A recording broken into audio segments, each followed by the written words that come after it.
Everyone, welcome to session 10, Pursuing the Story Through Photo Planning. Our objectives today are to analyze how digital stories and the photos we choose can connect to the words and enhance our words. We're going to be doing that by looking at the work of others that are really good at what they do. The next objective is going to be applying that knowledge and practice to your digital story. So our big question we're trying to answer today is, how can I use photos to tell a compelling story? We have a quick warm-up, and then we have 3 parts to today. Let's jump right into it. So the warm-up is this. They say a picture is worth 1,000 words. I want you to pick any random picture from this list of New York Times best pictures of 2019, and I want you to tell me the story of what do you interpret in the picture that you chose. There, you just you can keep scrolling as far as you want. There's going to be more and more and more photos. So for example, if we just land on this one, take a really close look at this, examine the photo very closely, and try to figure out what's going on here. I would give you a pro tip to hide the caption so that you're not tempted to read it or anything, and you're really just telling the story of just how you interpret the photo. So if I was doing this photo, I mean, I see people throwing what looks like Molotov cocktails. I see what looks to me like a flag of maybe Colombia or Venezuela here. I'm not really sure. But anyway, it's not about getting it right. It's just about doing a close interpretation of the photo. So do that in about 4 or 5 sentences. That would be great. Next up, we're going to do our self-guided work. So part 1, we're going to revisit Little Things Are Big. We're going to watch it one more time, looking specifically at the images.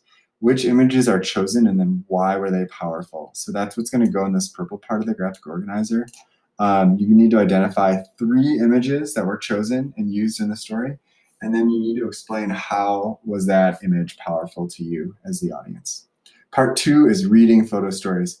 The next thing we're going to do is we're going to browse. I have a bunch of stories for you here. I want you to browse them, narrow it down to 3 that look interesting to you. When you get down to 3, give them a quick scan, read the headlines, the subtitles, look at the pictures, see which one's going to be the most interesting to you, and then that's going to be the one you select. That's the one you're going to highlight and that you're going to dig into deeper.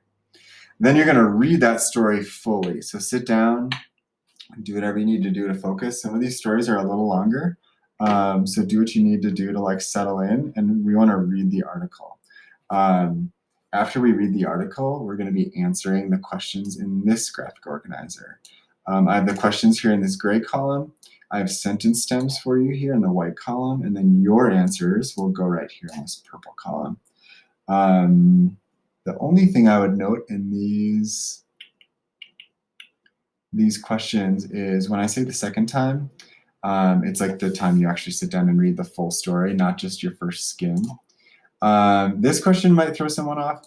How would the story be different without words? So just imagine the article without any words or captions. Would this photos convey the same message as the words? I would think not, but I'm curious what you have to say. Another, the flip side of that question is, imagine if the article was didn't have any pictures. So another way to phrase this question is how do the pictures help enhance the words or the story? And then how do the photos convey emotions? This is a really big one. Okay, cool. So that's kind of all questions about the article, just so that we really dig in and understand the content of the article. The next thing is to look at all the photos in the article, and we want to categorize them. So this is tricky, and this might throw a lot of students off, but you're looking only through the photos and seeing how you might categorize them. And it could be any category. There's no rules to the categories you make. It might be action photos versus calm photos. It could be close-up photos versus far away photos. I have a whole kind of list of things that I've written for you here. It could be the emotion conveyed in the photo. It could be people versus landscape, or I mean, there's no rules to this, but try to come up with 3 different categories. If you're really stuck, right-click your mouse and add a row, and you could add a 4th category. Or if you can only come up with 2 categories, that's fine too. The goal is we're looking for kind of trends and patterns in the stories. that use photos. There's another follow-up question there. Part 3 is all about your digital story. So we want to apply everything that we've learned from Little Things Are Big and from the journal, the story in part 2 to some of your ideas. So if you have not already started, we need to start gathering photos from your phone, your computer, from your family, whatever photos you're going to use. You may need to like ask your grandma for her photo album or whatever the nature of your story is.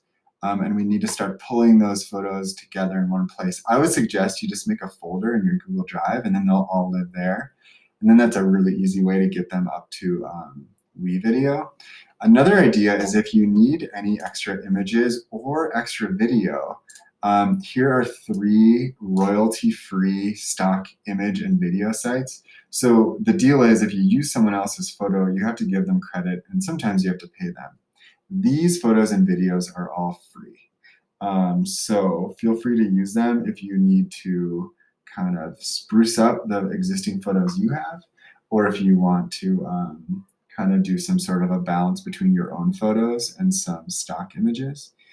If you have any questions on this, please let me know. But I'm recording this for you on Wednesday, which means we have just over a week before our final video is due. So basically moving forward from this, everything is going to be focused on making our digital story the best possible product we can have. As always, if you have any questions, get with me, email, text, phone, message me on Classroom, whatever works for you.